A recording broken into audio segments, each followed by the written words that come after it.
there needs to be someone who is sort of the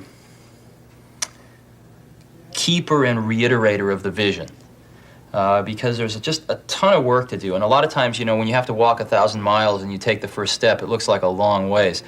And it really helps if there's someone there saying, well, we're one step closer. You know, the goal definitely exists. It's not just a mirage out there. So in 1,001 little and sometimes larger ways, the vision needs to be reiterated. I do that a lot. Boy, I've forgotten how much work it actually is to start a company. It's a lot of work. And you've got to do everything. You've got to come up with a name. You've got to come up with a logo. I mean, in addition to designing the product, you've got to figure out what to design. You've got to figure out how you're going to get it to the marketplace. You've got to do a part number system. You've got to go get bank accounts. You've got to set up charts, general ledgers, get a management information system, get a little kitchen set up, get a coffee maker, all this stuff. Well, my first saying is that the honeymoon is over.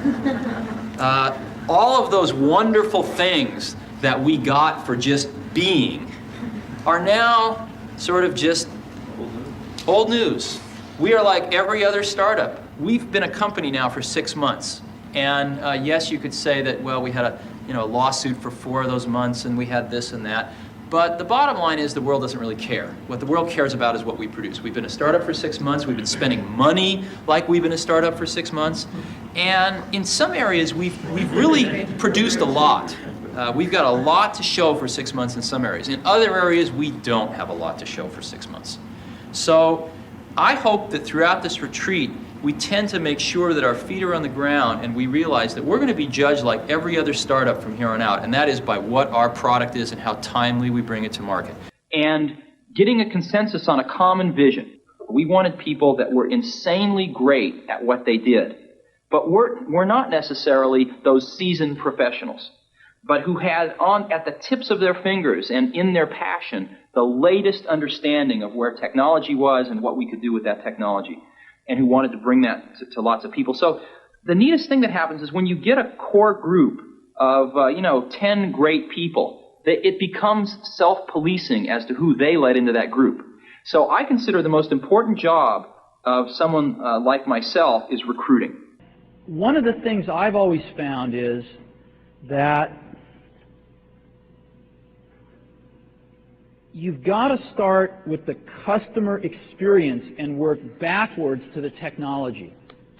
You can't start with the technology and try to figure out where you're going to try to sell it. And I've made this mistake probably more than anybody else in this room. And I've got the scar tissue to prove it. And I know that it's the case. And as we have tried to come up with a strategy and a vision for Apple, it started with what incredible benefits can we give to the customer? Where can we take the customer? Not starting with, let's sit down with the engineers and figure out what awesome technology we have, and then how are we going to market that.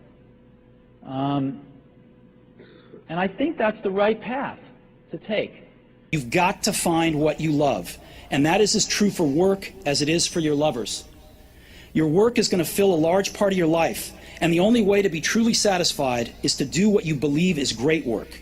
And the only way to do great work is to love what you do. If you haven't found it yet, keep looking, and don't settle. As with all matters of the heart, you'll know when you find it. And like any great relationship, it just gets better and better as the years roll on. So keep looking. Don't settle. Did you ever want to give up? Did you ever think of giving up? There were moments where it was pretty tough. There have been moments, but no, I don't think so. I don't think so. The first year or two was the hardest. And there was no personal computer in 1975. It's Right. hard, it's very hard to believe. Well, that's why we made one. Yeah. We made one because we wanted one, and there wasn't one, so we had to make one. Did you know that when you made the personal computer, though, that this would become a major industry? I mean, did you know like this? No. It took about a year before we started to sense it. I had a partner named Steve Wozniak, Right. who's a brilliant guy, and he did most of the engineering on the original Apple I and the Apple II. And after about a year, we showed it to we just made it for ourselves, and we showed it to our friends, and they all wanted one. And so we were busy making these computers by hand for our friends, and it was taking all of our life. all of our spare time.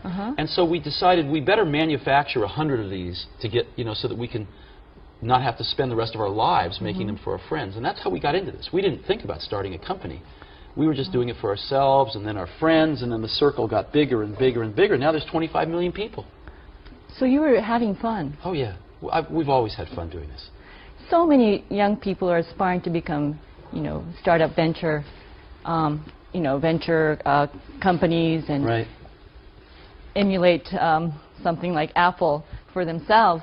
And sometimes people come to me and say, I want to start a company. And I say, why? They say, oh, I want to make lots of money. I say, forget it. That's not a good enough reason. Most people that have started companies because they want to make lots of money, I haven't seen very many of those succeed. The ones that succeed are people that come, sometimes they don't even want to start a company, they just have an idea that they want to get out, express out into the world. And oftentimes they have to start a company because nobody else will listen to them. It's a company of 10,000 people. Yeah. How do you permeate the message throughout all the employees? What do you say to them? Well, you permeate it by example, ultimately. And in other words, when something's not quite good enough, do you stop and make it better, or do you just ship it? And everybody watches to see how the senior management makes those decisions. And what we've tried to do is stop and make it great before we ship it. When we have problems, stop and fix them. And by example, you can say anything you want, but everybody watches very carefully when you're in a difficult situation, what decisions you make, what values you have. They would like to know how you do it, and it's probably it's probably not easy to do. Yeah, we try to hire really smart people, but we have a very simple organization, and we try to focus and do very few things well. And focusing's hard because focusing doesn't mean saying yes, it means saying no. So we decide not to do a lot of things so we can focus on a few handfuls of things and do them well. And I think everybody working at a company wants to do something great. They want to be excited about what they're working on, and they want to be recognized for it if they do a really great job. So we just try to allow people to do the best work of their lives at Apple and get it out to 25 million customers that we have. And that's very exciting. When you're working on something and if this works out, up to 25 million people are going to use this. It's very motivating.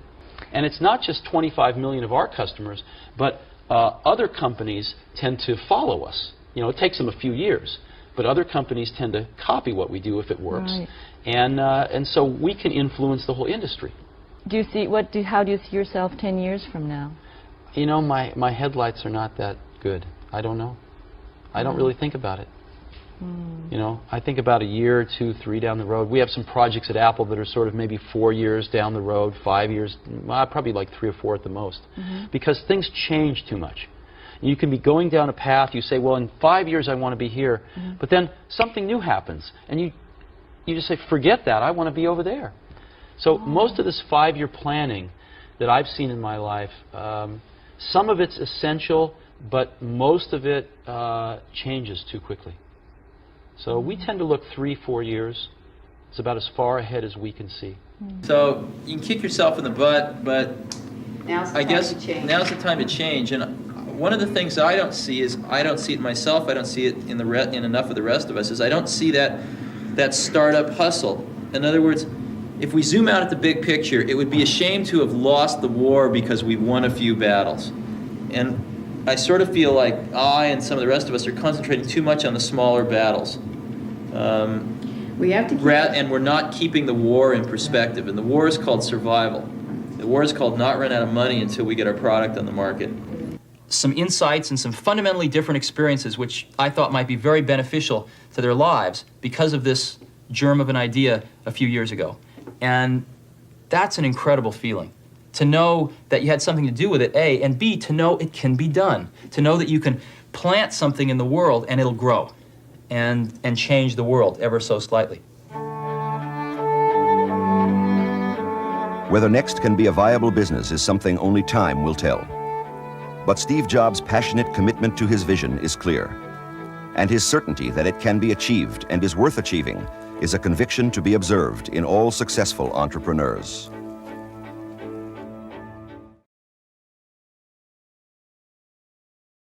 One of the keys to Apple is Apple's an incredibly collaborative company. And so, you know how many committees we have at Apple? No, 0. We have no committees. no committees. We are organized like a startup. One person's in charge of iPhone OS software. One person's in charge of Mac hardware. One person's in charge of iPhone hardware engineering. Another person's in charge of worldwide marketing. Another person's in charge of operations. We're organized like a startup. We're the biggest startup on the planet. And we all meet for 3 hours once a week, and we talk about everything we're doing, the whole business. And there's tremendous teamwork at the top of the company, which filters down to tremendous teamwork throughout the company. And teamwork is dependent on trusting the other folks to come through with their part without watching them all the time, but trusting that they're going to come through with their parts. And that's what we do really well. And we're great at figuring out how to divide things up into these great teams that we have and all work on the same thing, touch bases frequently, and bring it all together into a product. We do that really well. And so what I do all day is meet with teams of people and work on ideas and solve problems to make new products, to make new marketing programs, whatever it is. And are people willing to tell you you're wrong? Yeah. I mean, other than snarky journalists. I mean, people that work for you. Oh, yeah. No, we have wonderful arguments. And do you win them all? Or? Oh, no, I wish I did. No, see, you can't. If you want to hire great people and have them stay working for you, you have to let them make a lot of decisions, and you have to be run by ideas, not hierarchy. The best ideas have to win. So, otherwise, good people don't stay. But you must be more than a facilitator who runs meetings. You obviously contribute your own ideas. I contribute ideas, sure. Well, why would I be there if I didn't? And welcome to the second, albeit unexpected, presentation by the Distinguished Speaker Series this year. We are honored to have with us today Steve Jobs, the President and Chief Executive Officer of Next Computer Corporation. Steve has consistently been one of the computer industry's foremost entrepreneurs. Along with partner Steve Wozniak, their entrance into the industry was via the traditional entrepreneur route of building computers in a garage. Such an inauspicious start, however, saw the creation of Apple, a formidable challenge to IBM in the personal computer market. A true visionary, Steve was known at an early age for his belief that a PC could be put on every desk and made simple enough for use. Educationally, he had the right credentials to make it big in the computer industry because he dropped out of Reed College. As Apple grew, the founders' original interest and the growing corporate culture diverged. Both eventually left Apple to reestablish their entrepreneurial roots. In 1985, Steve founded a new computer company, Next Corporation, to design a revolutionary computer called the Cube. Targeting the high-end workstation market, Next has found the going tough against entrenched competitors such as Sun Microsystems. However, with 1991 revenues hitting 127 million, business has grown substantially. With the backing of Ross Perot, Next shouldn't be short of funds in the future, or in a more unlikely scenario, a friendly year in the White House. The current plans for Next Computer involve a public offering, possibly in the next 14 months. We hope to hear today just what a good investment that should be. Steve has consistently been recognized for his contribution to America's largest high-tech industry. Most recently, he was appointed to the President's Export Council last August, with a role to advise on government policies and programs that affect trade performance. Outside of work, Steve is married to Lorraine, previously an MBA student at Stanford University, and also a sister of one of our classmates, Brad Powell. The couple met when Steve gave a similar speech to these afternoons at Stanford, days before the big area earthquake. Let's hope the history doesn't repeat itself. Ladies and gentlemen, we are extremely grateful for Steve to giving up his time to be with us this afternoon. Would you please give a warm welcome to our distinguished guest, Steve Jobs.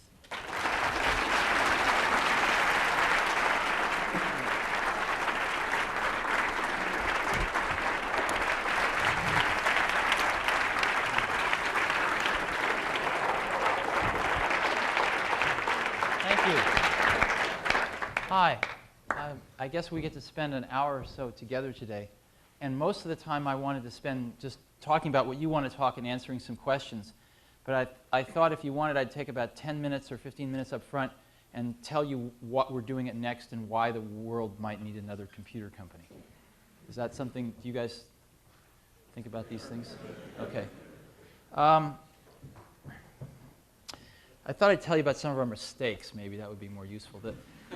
We have a lot of scar tissue. There's a really interesting book that was written by a guy named Paul Strassman.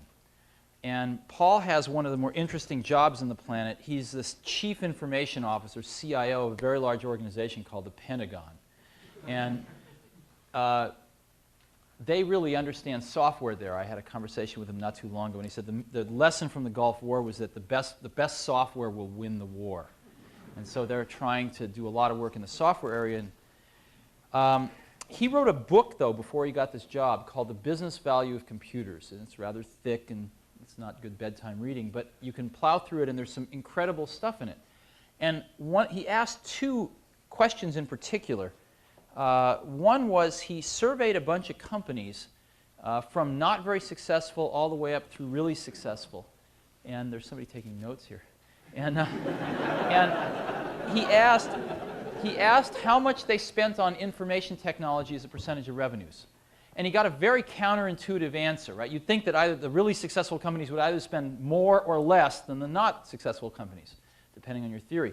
But it was exactly the same. They all spent about 2% of revenues on information technology. And he found this curious, and so he asked another question. How do they spend their money? And he found out that the really successful ones, or actually let's start with the not so successful ones, as success increases and dollars increase, he found out that the not so successful ones spent the majority of their money on management productivity, and the more successful ones spent the majority of their money on operational productivity applications, right? Now, this was not very pleasant for me to read because I spent the first 10 years of my life on management productivity, which was PCs, right? PCs and Macs never attacked operational productivity. They just attacked management productivity. Why is that? Because you can't go down to your local computer store and buy an app that will help you do stock trading, or will help you run a hospital, or will help you in whatever operational part of your business you want to automate, right? Unless you're a very, very small business, then you could run some accounting packages. But other than that, if you're a medium-sized or large business, these things never attacked operational productivity. So we zoom out and we say, how have people attacked operational productivity with information technology? Well, in the 60s, they bought a mainframe and they got some terminals and a bunch of COBOL programmers and they wrote a few apps. And most of them were kind of backroom apps. And it sort of worked for the very few that could afford to do this. In the 70s, they got a mainframe and some terminals, and they did the same thing. And a few of them got a few mini computers and terminals and tried to do it a little cheaper. In the 80s, nothing changed. Mainframe and terminals, minis and terminals, until maybe about 2 or 3 years ago. What happened 2 or 3 years ago was that the front office started to realize that they needed operational apps so bad that they couldn't depend on the MIS folks anymore. And they started taking life into their own hands and sometimes working with the MIS folks to start downsizing and getting some servers and running some industry standard databases like Sybase or Oracle in the servers, and making a little local area network and getting maybe some Sun workstations, and spending about 2 years writing some mission critical operational applications like trading apps for Wall Street. Perfect example. And it kind of worked. And the reason that they needed to do this was because more and more they were discovering that things like new products required a custom operational application. An example, if you're in financial services and you come up with a new product, it's only 3 things. It's an idea, it's a sales force, and it's a custom app to bang on databases to make the product real, to do the mortgage swaps or whatever it is you want to do. Without the app, you don't have a product.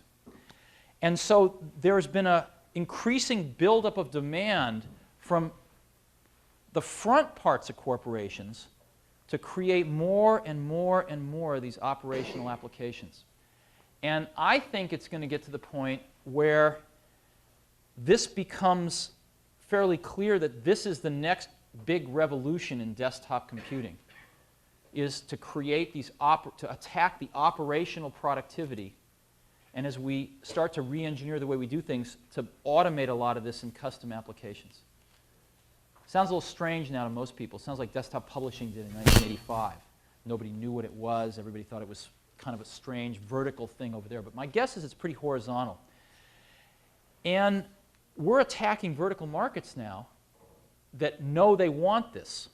And it's going extremely well. Sun is the only company that's really had any success at this. And we're knocking them out of the box because we came up with this software called NextStep, which lets you build apps 5 to 10 times faster than anything anyone's ever seen. And after you build them, they're deployable and usable by mere mortals because it's really easy to use, this computer.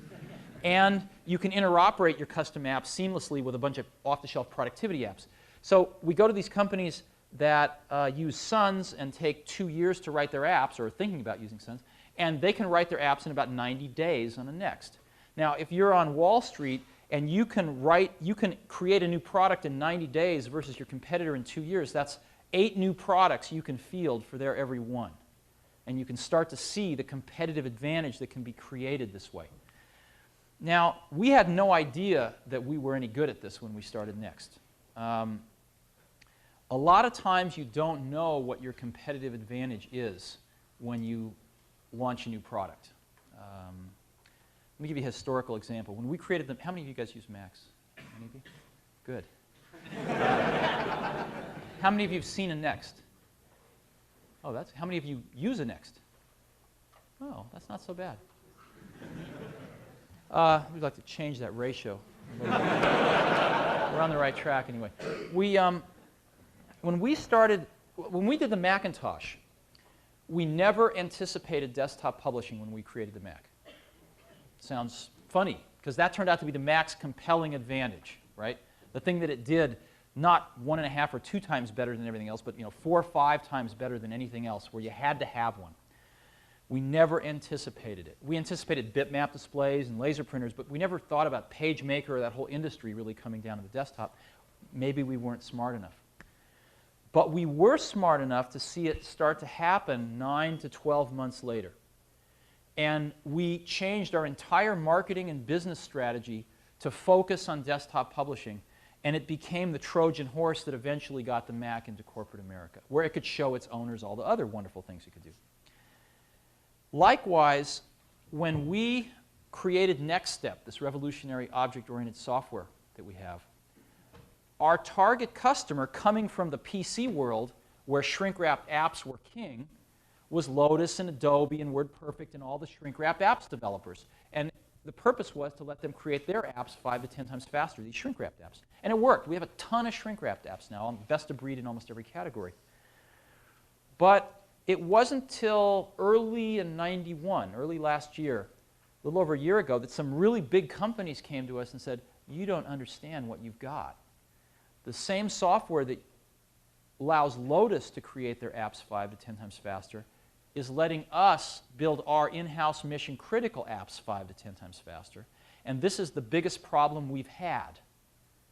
This is a huge problem for every big company and almost all medium-sized companies, and you have the solution in your hands, and you dummies don't even know it.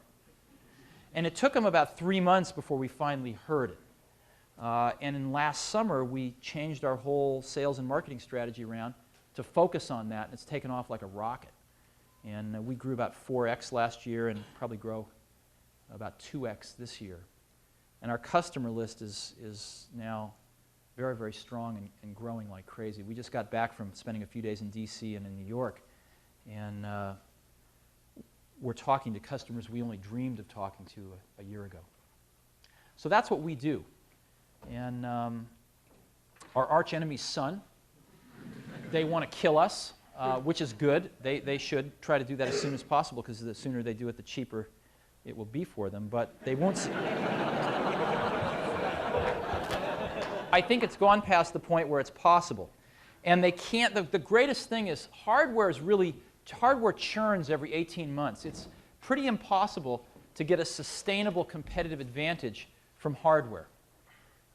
If you're lucky, you can make something 1.5 or 2 times as good as your competitor, which probably isn't enough to be quite a competitive advantage.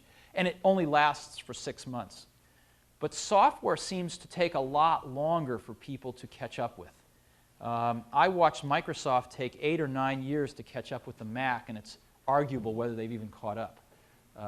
It takes a long time. And we think that the soonest we're going to have a true competitor is probably 4 to 5 years. So we've got that amount of time to grow ourselves a $1 to $2 billion company so that we can compete with them on scale. See, today we can't compete with them on scale. We never have as many salespeople as they do, as Sun does. We don't have the ad budgets that they do. So we've got to have a better product. Assuming, and I hope we always have a better product, and I think we can, but I'd also like to be able to at least give them a run for their money on scale. So we've got the next 3 to 4 years to run really fast so that by the time they even get close to having a competitive product, we're at a large enough scale to where we can start to compete with them. And that's what we're doing with our lives right now. Spending a lot of time with customers, spending a lot of time making Next Step better, and that kind of thing. So that's the strategic basis of what we do. Does that make any sense to you? Have you run across the concept of sort of operational custom applications at all? I mean, you guys, most of you come from companies where you've had work experience, right? And you've all done that. So do you have this problem in the companies you've come from? Of a lot of pressure to write these operational custom applications and hardly anything coming out of the spigot to satisfy this thirst? Yeah. How many of you are from Wall Street? Good. Good. How many of you are from manufacturing companies? Oh, excellent. Where are the rest of you from?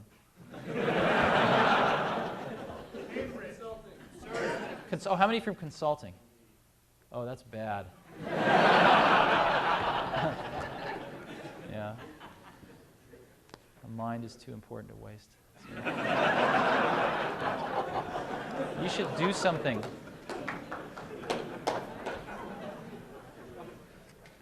Wait, why is that bad if a consultant can come into a company and use your system and basically build their applications in ridiculously short amounts of time and show them a working product? The only consultants I've seen that I think are truly useful are the ones that help us sell our computers. But other than that, no, seriously, I don't think there's anything inherently evil in consulting. I think that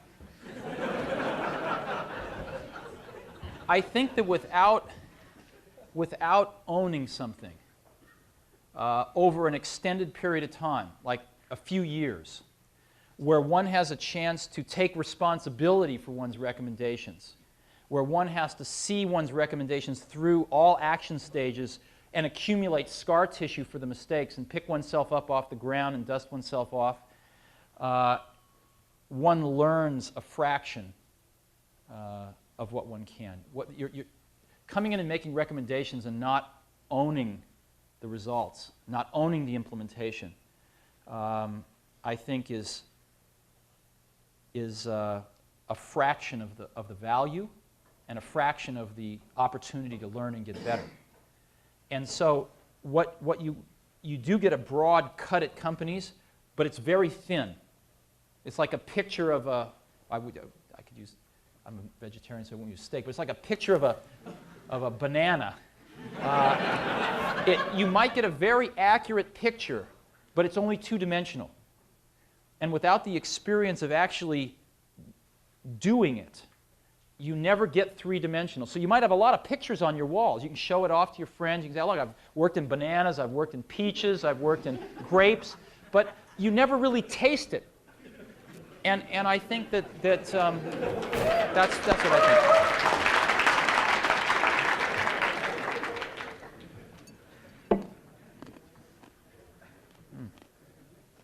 You're also a variable expense, and in hard times you find yourself you find yourself variable, right? Yes. If it's the software that's going to make or break your company, how come you're putting it on a platform? Why don't you put it on Suns that have a much larger base? Right. Very good question. I'm going to generalize your question. Why don't we just become a software company, right? It's a very good question. It's a subtle question. I'm going to try to go through several things, and I'm sorry if I jump around. We got a lot of requests from customers last year that they would love to see NextStep on other platforms, and primarily Intel-based platforms like the 486. So we decided to do just that, and we have ported NextStep to the 486, and we're finishing it now, and it'll ship in the September-October timeframe. And it's exactly the same stuff we run on our own computer. And same apps, same user interface, same training, same development environment. And we're going to sell it for $9.95, and we're OEMing it to a bunch of companies whose names you'll recognize quite easily, and OEMing it to them at a much cheaper price. And everybody's coming out of the woodwork to help us. We're getting help from Novell. We're getting help from all the developers. Intel's really helping us. And they really want us to succeed. Why is that? Right. They all want to make sure that there's a choice out there. And they're all really scared about Microsoft. And they see NextStep as the only thing on the horizon that can challenge Microsoft in system software for the next several years. So we're enjoying a lot of help, and boy, we need it. So that's good. Now, we've also had a lot of requests from companies to port NextStep to other platforms, and we're talking to some of those companies right now.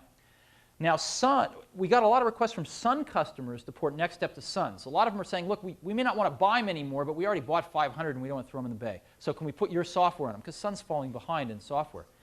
Now, Sun says they'd rather stick needles in their eyes than help us do this. That's a quote. And so we're evaluating right now which will be worse for Sun, if we port it or if we don't port it. And since we're fairly customer-driven, we'll probably end up doing what the customers ask us to do, because we want to make them happy. Now, this leads one into the question, should we just be a software company? And we think the answer is no. We think we should be a software company and a hardware company. In making the decision to put NextStep on more than our own platforms, we clearly decided that we will sell less than 100% of the NextStep hardware. However, we think that the marketplace will grow and we will sell more absolute hardware. And secondly, the charter of our hardware division is to make the best NextStep hardware. Might not be the cheapest, might not be this, might not be that, but we think all in all we can make the best stuff.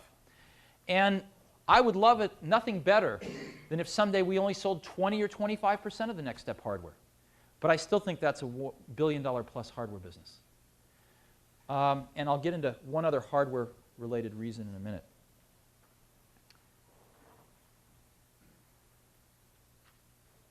There's some things I can't talk about here, but it's...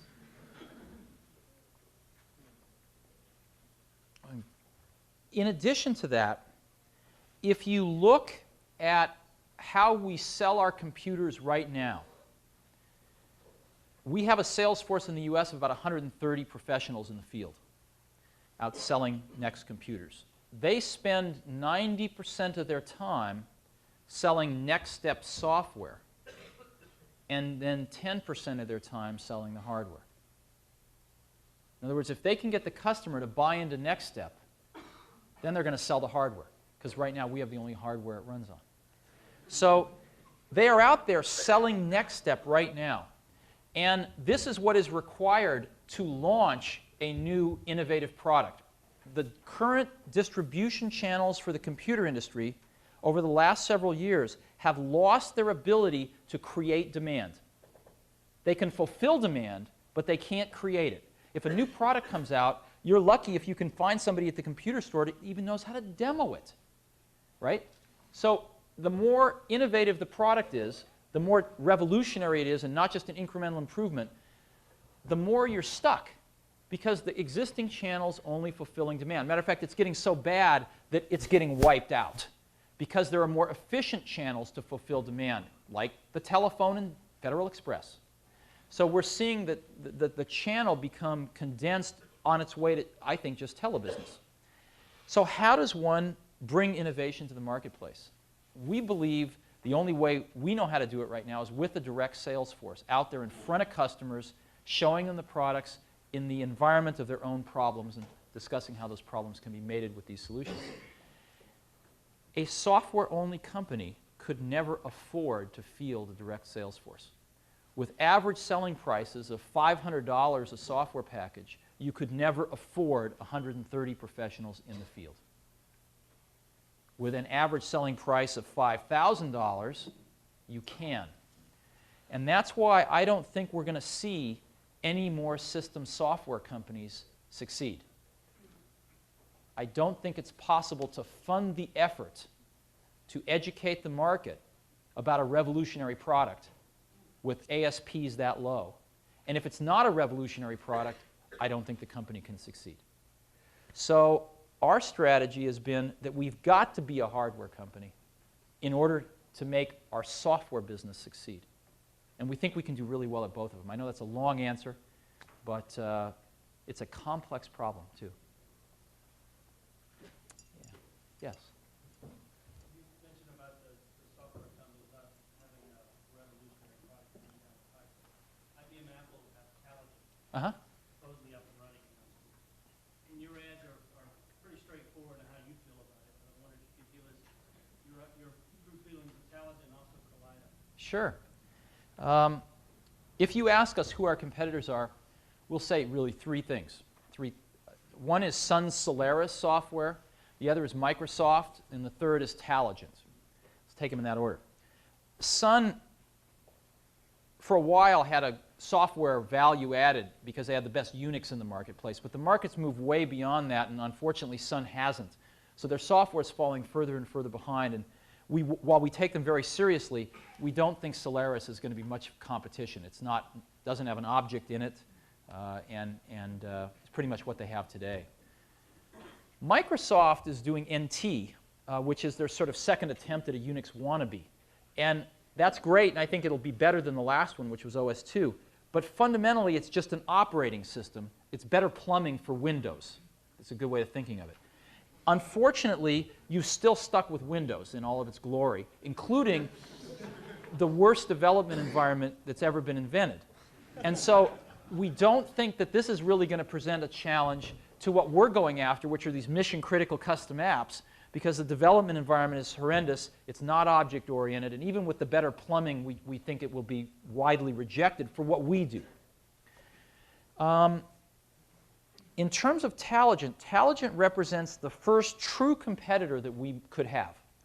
They're going to ship a product around 1995 if they execute to their plans. And I think if they do execute to their plans and work really hard, by about the mid-90s, they'll have roughly what we have today. And that's not meant as a joke. It still means we have to run very hard because they will have a lot of resources at their disposal. I think there's a lot of questions as to whether they will ever ship a product. I think they're a few years away from having something running, unquote. But we take them very seriously. Now, they've helped us enormously because they've blessed object-oriented programming. And right now, we're the only folks that have it and will be for the next 3-4 years. So if we can't compete with Taligent, it's probably because we've shot ourselves in the foot. You couldn't ask for something better. IBM and Apple saying, these guys are right on track, and come back in 5 years and we'll have it too. It's great. And so the ball's in our court. Yeah. Yes, in the back. You've described NextStep as an environment and an operating system, right? And what I hear you talking about is it's a great way to develop applications. I don't develop applications. I use other operating systems. Do you see, I mean, a fracture of the operating system market into a specialized niche that you're describing, and then the general market for those of us who don't develop apps? Or are you saying that you can then bridge from an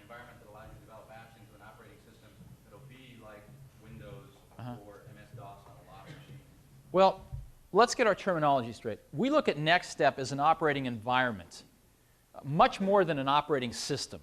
The Unix, which is our operating system, is 10% of NextStep. So in these modern operating environments, when you develop a custom app in NextStep, it doesn't run on the Mac or on Windows. Can't. You need all the objects that come with NextStep to make it work. And let me go into a little detail there. How many of you are technical here? A lot. Okay, great. Well, we've discovered something. You don't write code any faster in NextStep than you do in any other operating and development environment that we know of. However, to do a particular app on average, you write about 20% of the code that you do in any other development environment we know of. About 20% of the code than in Sun or in anything else. So the code that's the fastest to write, the code that's the easiest to maintain, and the code that never breaks is the code you don't write.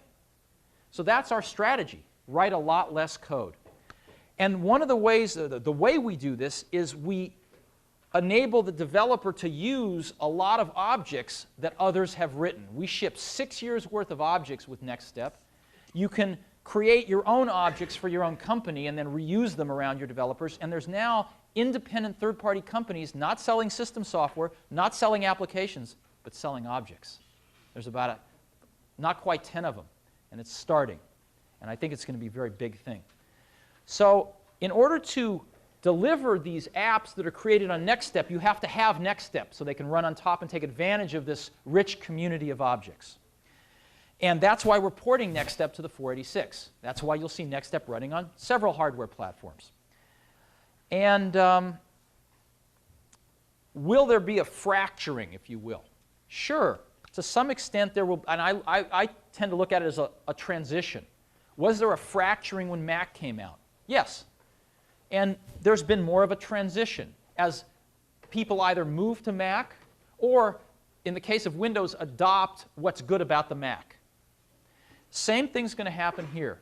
We believe very strongly that the benefits from these object-oriented environments, not only just rapid development, but a much richer user environment. If you use a Next, it's a lot nicer than a Mac or a PC, even if you never developed an app.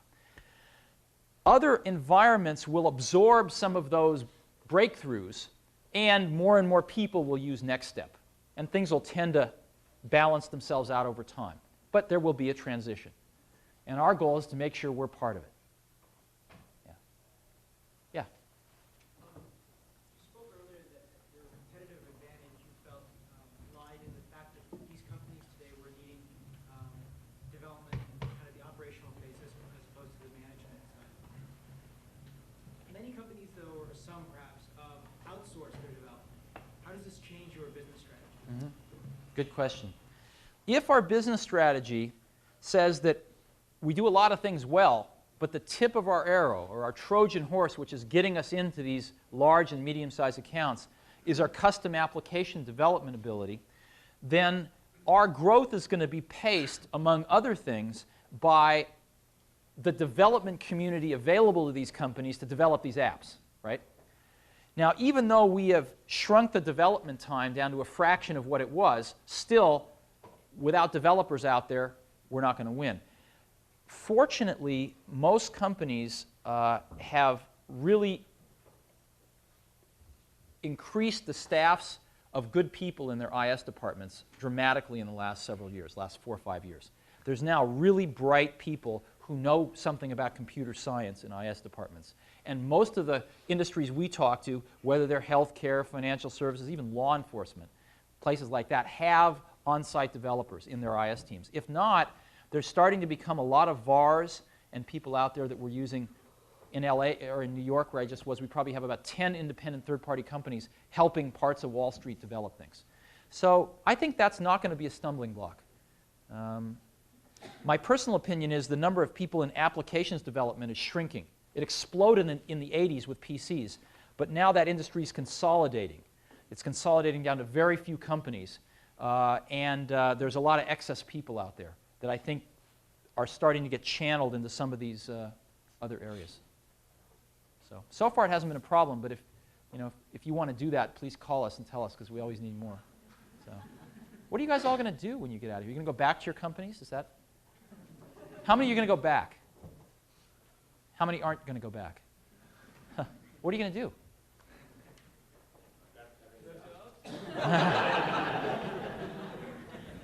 Well, yeah, I think we always have jobs for really smart technical people, technically based people. And you guys are getting a great business education here. Yeah, we'd love to talk to a lot of you. Yeah, yes, sir.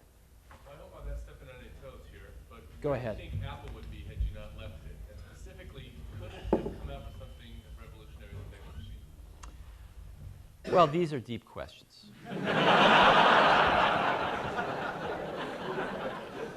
I tell you, I've obviously thought about this a lot, and I don't want to get into it too much, but I will say that I think everybody lost. I think I lost. I wanted to spend my life there. I think Apple lost. I think customers lost. And having said all that, so what? You go on. It's not as bad as a lot of things. It's not as bad as, losing your arm. Right? So people go on, and companies go on. And I think Apple, I'm very happy every time Apple ships a Mac. Makes me very, very happy. I think the PowerBooks are decent products. I like them. But Apple has been struggling the last few years. They've been having a real struggle with who they want to be. And this is nothing new. We always had that. That was part of what kept Apple alive, I think. And there were two camps within Apple. Camp 1 wanted to be the next serious computer company, and Camp 2 wanted to sort of be the Sony of computers. And that struggling, I think, was somewhat tearing Apple apart. And fortunately, the Sony guys have won. They've kind of decided to go be the Sony of computers. And so the PowerBooks are pretty good, but the Quadras, suck wind right now, the high-end stuff. And they're abdicating. They're basically not putting a lot of resources onto the power users on desktops. And they've put most of their best people now on the portables and on consumer products that they're going to be coming out with. And I think they'll do very well at that. Now, there's a problem in there in that if you look at the consumer products that sell over 1 million a year, you can count them on a few hands, right? It turns out there's not, consumer electronics products, not like toothbrushes, but electronics products. And so let's assume they have one of those, right, or two of those. Let's say they have a product that sells $2 million a year and at a $500 ASP to them, so it sells to the consumer at $795 or something like that. That's what, $1 billion, right? $2 million a year, $500 a piece. It's $1 billion. They still have to get the other $7 billion of revenue somewhere. So it's going to be an interesting transition as the ASPs get lower. The volumes have to get much, much higher, and you run into some scale issues when you look out at the consumer electronics industry. Not that it's not possible, and I think it's going to be really interesting to watch. And we also see a lot of that's not quite that clarity of movement, but some movement in the Windows and PC world, again, towards taking what they have now and making it portable, but not giving the top third of the market more power. System 7 on the Mac was supposed to be the second coming, and it wasn't. It turned out to be, an incremental improvement. OS 2 was supposed to take us into new dimensions, and it turned out to be a complete failure. And they're going to throw another $100 million after it just to make sure you all know about it. And so there's a third of those desktops out there that the users and the people that want to deploy more sophisticated apps they're in the desert wanting something to drink. And I think there's a tremendous opportunity to give them some solutions. Now, that doesn't mean that Apple is not going to be successful. It just means they're going to go off in another direction. Who knows what would have happened, had all this not happened.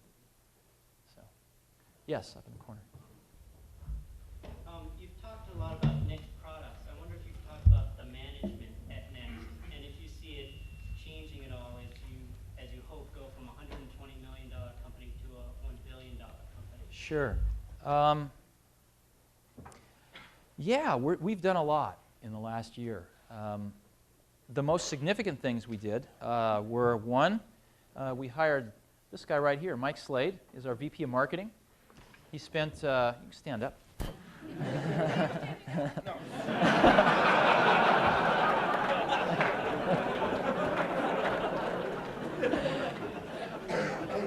And he's cheap, too. And Mike spent 7 or 8 years at Microsoft, and I originally met him. He was the product manager for Excel when it first came out and ended up running big pieces of marketing for Microsoft. So Mike runs all the marketing at Next. And Mike came in to Next just about the time when we were finally hearing what these big companies were saying about mission-critical custom apps. And so we've worked very closely together to redefine the marketing strategy of the company, and Mike has done just a superb job at that.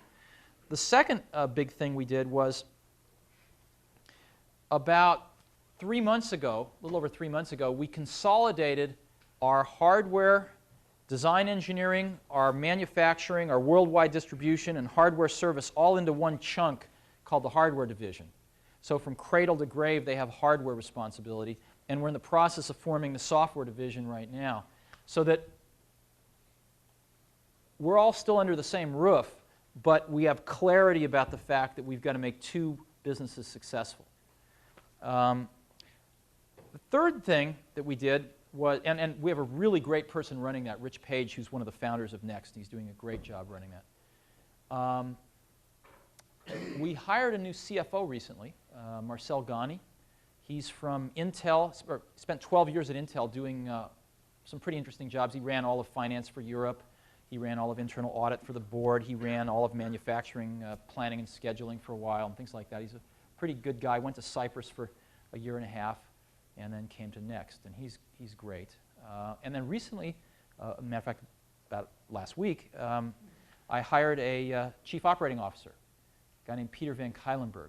And Peter is someone I first met when we were looking for an executive vice president of sales and marketing, and he turned me down for the job, and we subsequently decided not to hire that position.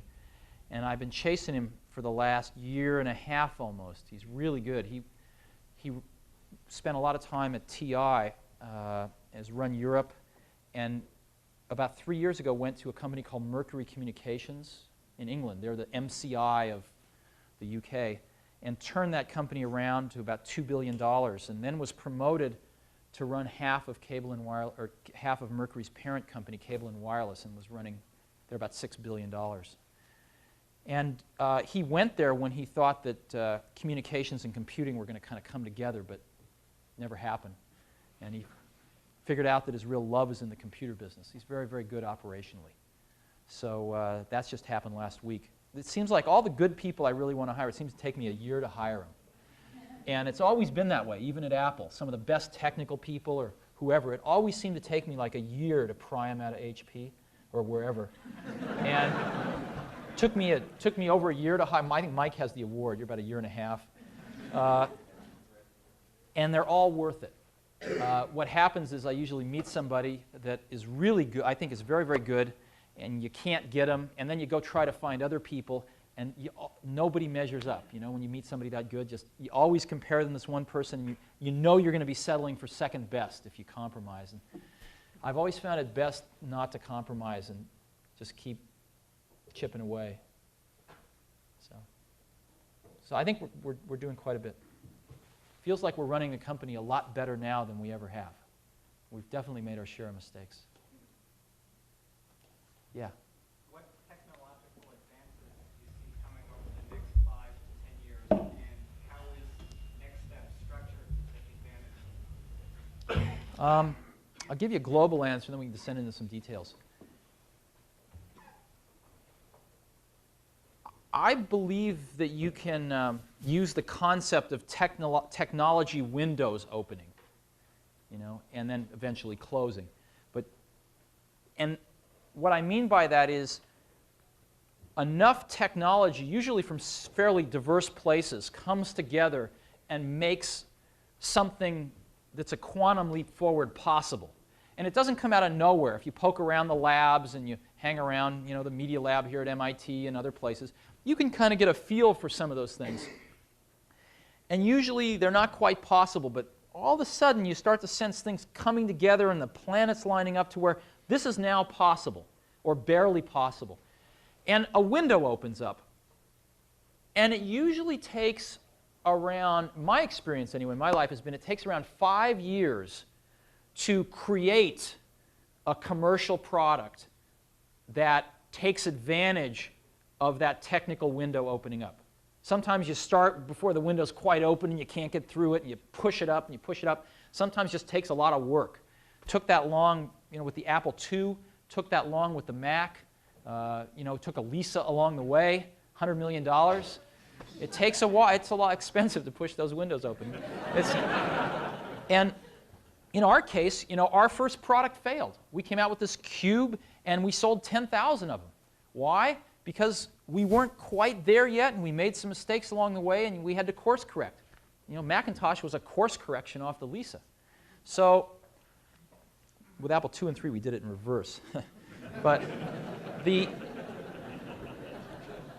it takes around 5 years or some number of years like that to realize that window opening. And then it seems to take about another 5 years to really exploit it in the marketplace. And let me give you some examples from my life. Apple II lasted 15 years. 15 years. The hardware churned, but basically it was the same for 15 years. DOS, DOS just passed 10 years. I don't think anyone would disagree that it's going to easily last another 5, right? Unfortunately. And Mac, Mac is 8 years old, right? No question it's going to last another 4 or 5 years, right? These things are hard. They don't last because it's convenient or even because it's economic. They last because they're really, this is hard stuff to do. And so when we are pushing that window open, I think with our current generation of products, we finally got the window open. After 6 years, it's open. We've got an extremely elegant implementation. And we've got 5 years of work to do to exploit it in the marketplace. And when, we'll peak in 5 years. 5 years, we'll all sit around and say, okay, it's time to get started on the next thing. It's time to get going on the next thing, maybe 4 years from now. But we've got a lot of work ahead of us just to move this thing out and educate the market and continue to refine it based on market feedback. So everything I know about technology windows that are open or just about open is in Next Step, or we're working on it in the labs. And these things generally don't come along independently. They kind of clumps of them come together, has been my experience. So the things that aren't in there right now that I can talk about, there's some video stuff that's really interesting that's going to be integrated in. There's some security stuff that's really fascinating that's integrating in. But most of the core technology is in there. Products are getting smaller and portable. Products are getting much, much faster. But these things are well known. The products that we can put on, that we can give to you in the next year or two are going to be running at speeds that I find hard to believe. And I've been doing this for a while. So I think the window's open, and I think object-oriented technology is the biggest technical breakthrough I have seen since the early 80s with graphical user interfaces. And I think it's bigger, actually. It will prove to be bigger over time. Yes? I have a question. If the value of the diagrams from things like operational applications, and Next Step is a tool to help you build those, where do you draw the line in capturing the most value between actually developing applications, something like Word or Excel, and becoming a tool builder to support those people who may capture a little bit more of the value? Where do you want to draw the line there? If you're a software company? If you're a software company. Well, Microsoft's made it easy. Repeat the question. Yeah, oh, sorry. The question is, if you're a software company, should you develop apps or should you develop objects and tools? And see, the software industry with Microsoft and Lotus and WordPerfect's made it real easy. Unless you've got $20 or $30 million burning a hole in your pocket, so you can go out and hire a few hundred people to develop what it takes to develop one of these polished, shrink-wrapped apps on Mac or on Windows, then you don't have much of a choice. There's not a real opportunity there. Assuming you had the best spreadsheet today, you could easily spend $50 million marketing it before you'd be breaking even, selling it, because of just how expensive it is to market a product today. But that's only for existing spreadsheets. If you're trying to develop a next level generation of a different type of product. Well, assume that you have a breakthrough spreadsheet. Again, on mainstream platforms, it'll take you $50 million to just rise above the noise level and market it. So what the brightest people I know of today are doing is they're writing objects. They're writing hunks of things that other developers are going to use to build apps. And they're going where everybody isn't. And that's, I think, going to be the next new thing. Yeah? You mentioned that a possible problem for Next is the lack of developers and consultants out there who recommend it. Based on that view, what's the next view of how to market itself to academic institutions? I think your question is, what is our philosophy on marketing our products to higher education? Well, we started off selling only to higher education, which arguably was a mistake. But we've done really well there, and our hearts are there. And we sold a lot of Macintoshes there, too, when we were at Apple. And I think it's a no-brainer. I think you take your products, you discount them as heavily as you can, you sell them into higher education. Higher education is a wonderful place to give you great feedback about how to make your products better and what's wrong with them. And it's a great place to educate bright people that you can hire and that your customers can hire when they graduate. So we do exactly that. We have, I think we're sold on about 350 campuses in the United States. We are clearly the #1 selling workstation across the US, and we're the #2 selling computer of any type at campuses like here, MIT, or Stanford, right behind the Macintosh. We sell more computers at MIT than PCs through the institutional resale engines. So we do as much as we can, and I think it's been pretty effective. What do you think? I mean, for example, Project Athena is going away. Like, the support for IBM and DEC is going. Right. I mean, I'm talking about not just selling computers, I'm talking about establishing a network of an institutionalized system of Next. Well, what's happening is the Project Athenas didn't succeed for a reason. They didn't succeed because they had a lot of good ideas as a research project, but the people necessary to commercialize those things and make them into real products aren't necessarily the same people that are going to pioneer the ideas at a university like MIT. And so those projects never quite get baked. The recipe's kind of developed, and you make a few samples, and it's pretty good. But the computer industry is pretty advanced, and so other people pick up those ideas and make them into real products, and they kind of leave the research projects in the dust if the researchers drop research and start trying to commercialize stuff. And I can point to 100 examples of that in higher education. So it's probably good that Project Athena has a beginning, a middle, and an end, so that those people don't get stuck trying to do commercial software in an academic environment. It's kind of a mismatch. As far as we're concerned, what we're doing is there's a lot of labs that are being put in higher education, and we're winning almost every one of those. And we really go hard after the labs so that people that can't afford the computers have public access. And most universities now have fairly elaborate campus-wide networks. It's no longer a new cutting-edge thing, and we plug right into those. So I think life's moved beyond where it was a few years ago, where those kind of projects were really important. And the knowledge to do that exists fairly widespread. A few more, and yeah. What's the most important thing that you personally learned at Apple that you're doing at Next? Good question.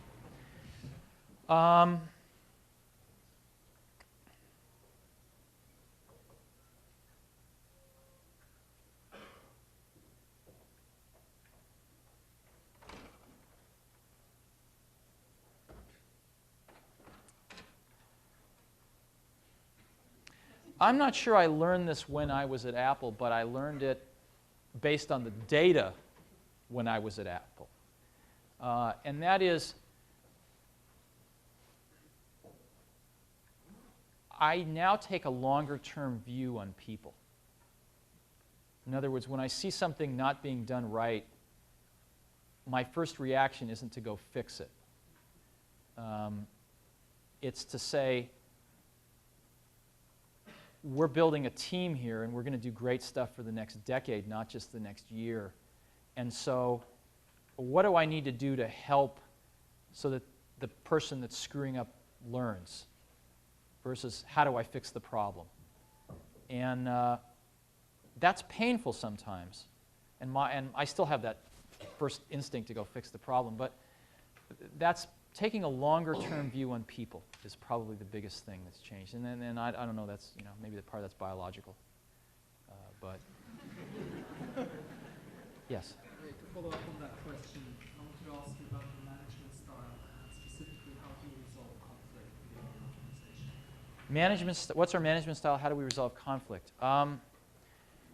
I've never believed in the theory that if we're on the same management team and a decision has to be made and I decide in a way that you don't like and I say, come on, buy into the decision. Buy into it. We're all on the same team. You don't agree, but buy into it. Let's go make it happen. Because what happens is sooner or later, you're paying somebody to do what they think is right, but then you're trying to get them to do what they think isn't right.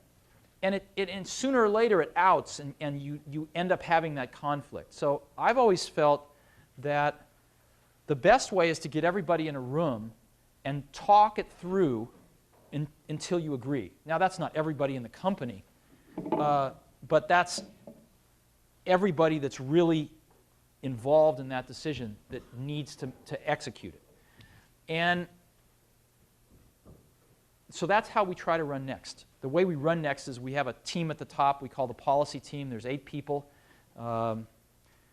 Mike is on it. I'm on it. We have 6 other people on it. And the key to, we have 2 things we try to do. One is we try to differentiate between the really important decisions and the ones that we don't have to make. And the really important ones, we work on it till we all agree. Because we're paying people to tell us what to do. In other words, I don't view that we pay people to do things. That's easy, to find people to do things. What's harder is to find people to tell you what should be done, right? That's what we look for. So we pay people a lot of money, and we expect them to tell us what to do. And so when that's your attitude, you shouldn't run off and do things if people don't all feel good about them. And the key to making that work is to realize there's not that many things that any one team really has to decide. And we might have 25 really important things we have to decide on a year. Not a lot. So that's how we try to run it. Sometimes it works, and sometimes we're still working on it. I can't think of once, maybe there's once or twice, but I can't even recall a time when I've said, damn it, I'm the CEO and we're doing it this way. I can recall a time when I've said, we don't see eye to eye, and you're off the team.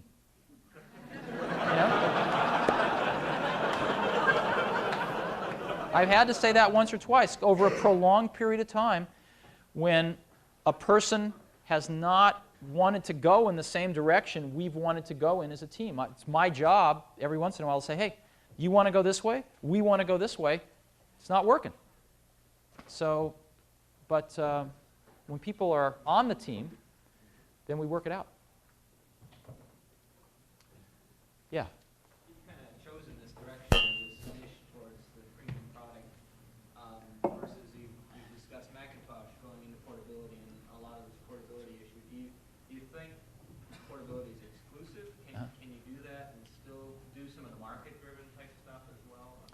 I want to come back to your premium product characterization, because our products actually cost close to half of what Sun's do. And the reason they do is we have the most automated factory in the industry. And we have a great VLSI design group which designs stuff in a lot less parts. Do you guys, manufacturing, do you care about that? Yes. Yes. We should talk about that in a minute. The industry is bifurcating right now. And what's happening is that the Macs and the PCs as you know them today are all going to be just like this. Hold up your PowerBook. All going to be just like this, only lighter and smaller before very long. And they're taking the technology we have today, not particularly changing it, and getting it off the desktop in portable forms.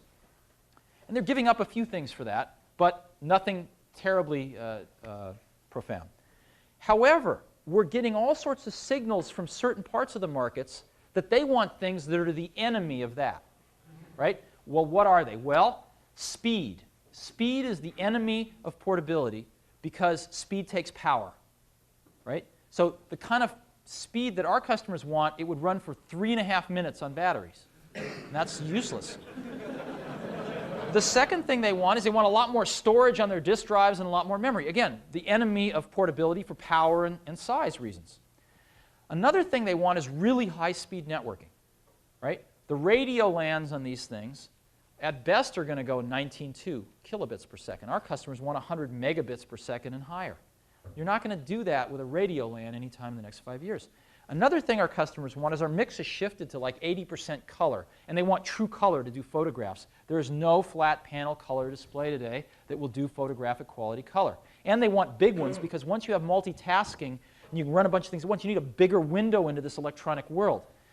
When you're using your computer for 2 or 3 hours a day, you don't want to be looking, through blinders this big. You want something bigger.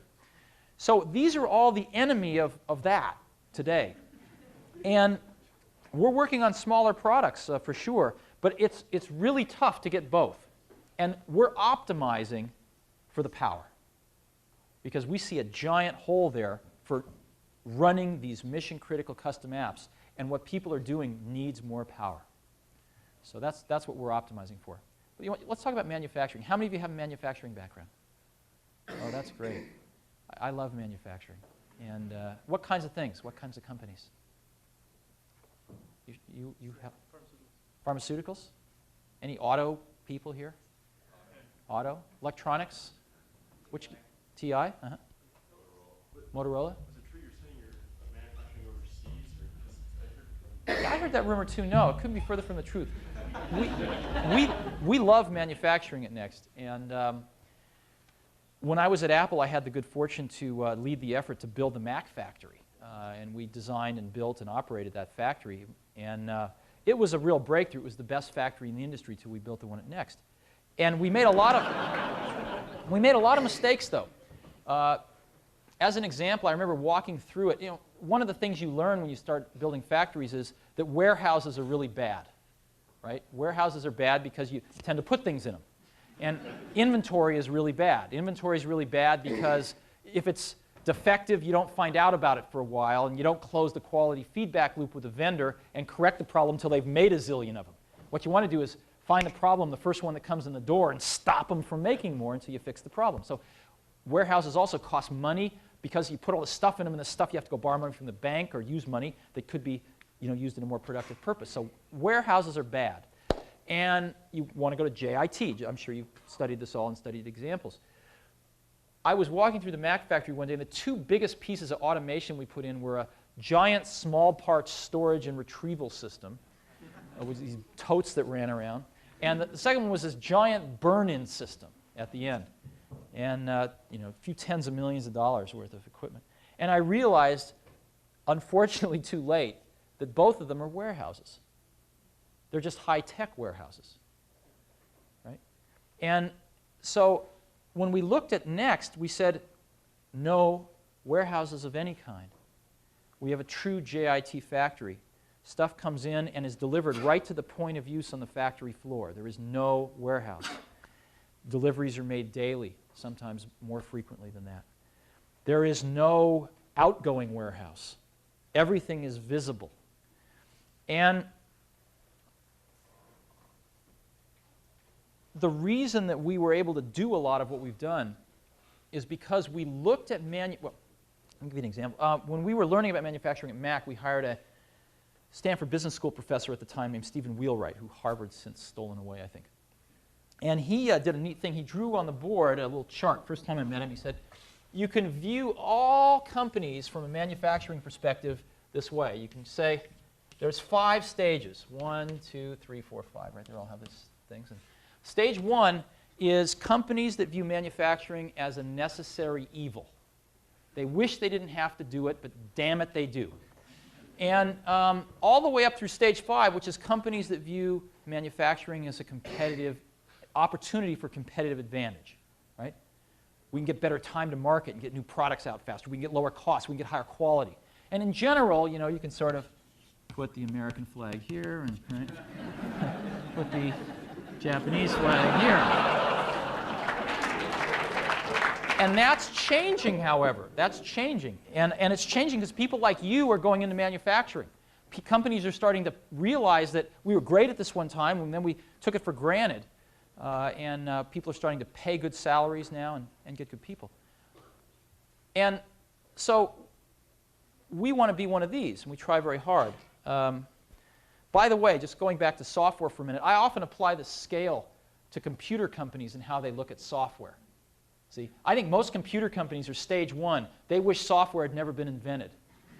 I put Compaq in that category, and IBM's maybe stage 2, and things like that. And I think there's only Sun's maybe sort of in the middle, maybe here. I think there's only 3 companies here, and that's us, Apple, and Microsoft in stage 5. We start everything with the software and work back. But anyway, going back to manufacturing, we started looking at the factory as a software problem. And the first people we hired in the factory were some software engineers. We convinced them to move from R&D into software, which was not easy. We had to give them bonuses. We had to cajole them. We had to promise them they could come back if they hated it. And they went over there, and we said, this is really just a software problem with interesting I/O devices called robots. That's all it is. And so we started building the software first. And our first robots that we got, we spec'd them out, and we bought them completely turnkey with the robot arms on them and all the electronics and the software to control them. And we spec'd it out, but we didn't write it.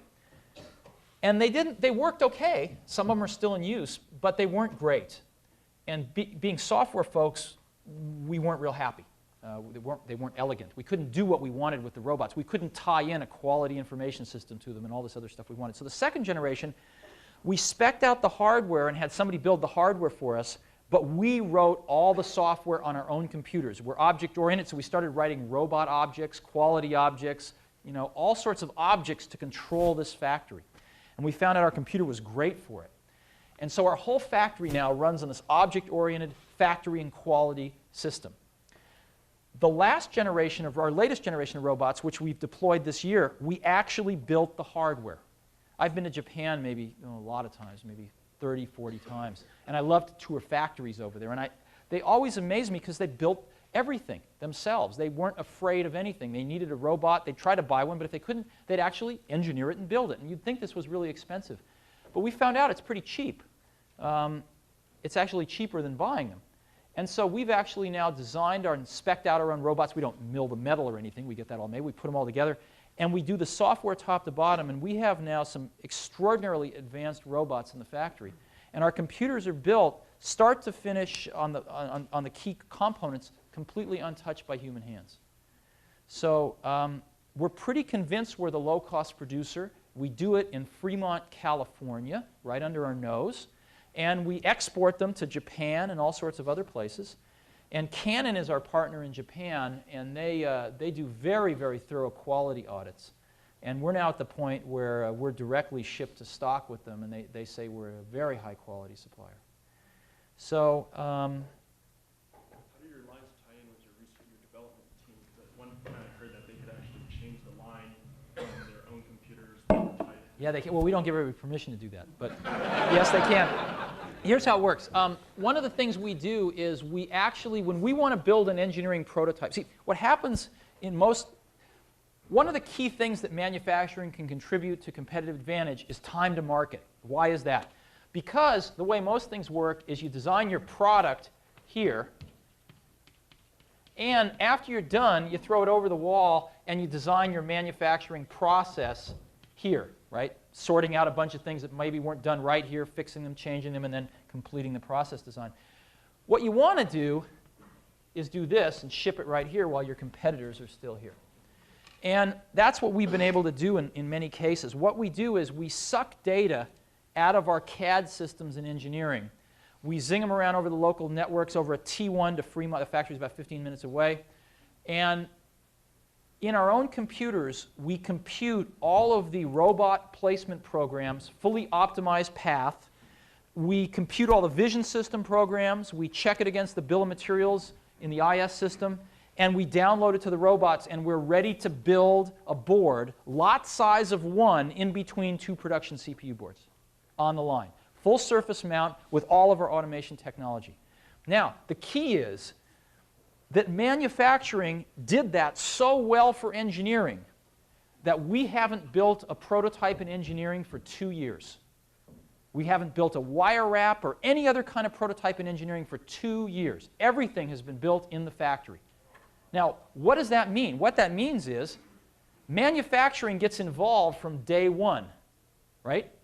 Because the fact that the engineering guys call it manufacturing and go, hey, we want to build a prototype. We're going to need these special parts on the thing. Take a look at this. Tell us what you think. We'd like to do it tomorrow. Let us know if that's okay, blah, blah, blah. They get involved from day one. And what it also means is, so we get this parallelism. Secondly, a lot of times when you build prototypes, it's not quite the same technology as you're going to use in production. And so all the accumulated knowledge you get from building your prototypes, you throw away when you change technology to go into production. And you start over in that accumulation process. Because we don't change technology, we don't throw anything away, we don't waste time.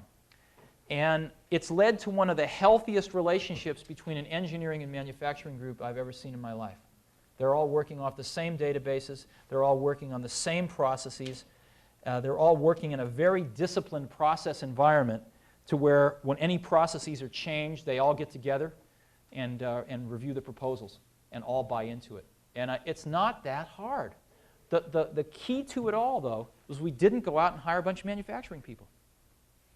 We went out and hired engineers, and we convinced them that we were going to be different. We were going to pay them exactly the same. As a matter of fact, we paid them a little more at the beginning, but we pay them exactly the same as R&D. No different. There's migration both directions, not just from manufacturing into R&D, but both directions. And they're not second-class citizens. They have the same offices, they have the same test equipment, they have the same computers on their desks. And it took us a while to convince them that we were really serious. For about the first few years, we had more PhDs in manufacturing than we did design engineering, until design engineering stole a few of them away. So it's really paid off for us, and I think it's one of our real opportunities for competitive advantage. Yeah, I think one or two more, and we've got to run, and probably you do too. Yes, up there, Ty. You have no warehouses? Is that true? You are doing true JIT? Yeah. How are you getting your products or your raw materials? How are we getting our raw materials? Yeah. You mean like what truck line brings them in, or what do you mean? Is it air? Is it truck? I mean, how are you getting everything up quickly? See, the key thing is that's not our problem. That's our supplier's problem. So we agree with our supplier when the stuff is going to arrive on our factory floor. And if they're together enough to ship it by truck, that's fine. If they have to ship it by air, that's too bad. If they want to have a warehouse next to ours because they're not good enough, well, then they have to do that. Now, we're not giant, so we can't go command people to do things. But what's happened is we have a fairly narrow supply base. We don't have 3 billion suppliers. And they see tremendous advantages in working with us. We're pushing our quality information systems back to them. As an example, Motorola is one of our key suppliers. Almost every key supplier has Next computers, and we send them statistical quality information sometimes daily. Daily, off our automated quality information systems on their parts. And those kinds of things are extremely valuable to them. So while we're not Goliath, we're a very valuable David to work with. And so they really bend over backwards to work with us. And we try to push the problems where they belong. If it's our problems, we take full responsibility for them. We own our process. But it's their job to get us zero defect material on time per agreements. And our philosophy is our money doesn't break after we give it to them, so their parts shouldn't break after they give them to us.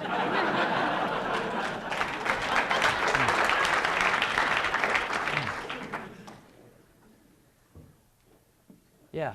Do you see any possibility of bringing NETs over to 6840 Macs? And do you see the future Macs business dying out or just growing? I think Macs are going to continue to grow. It depends on what Apple does. I think certain segments of the Mac market are going to continue to grow. I think certain segments of the Mac market are not going to be targeted for future growth. And I think Macs are good computers to do certain things. But to do the things that people, I think, are going to want to do in a few years, I don't think you can do them on a Mac. I don't think you can do them on DOS and Windows. And so I think there's a need for some new technology. Just like, there's a lot of things that you could do on DOS when the Mac came out. But there were some new things you just couldn't, and it would take a long time. And I think that's the same way with the Mac. Hey, we have to head off into the sunset back to California, but thanks for a chance to be with you all for some time. Bye.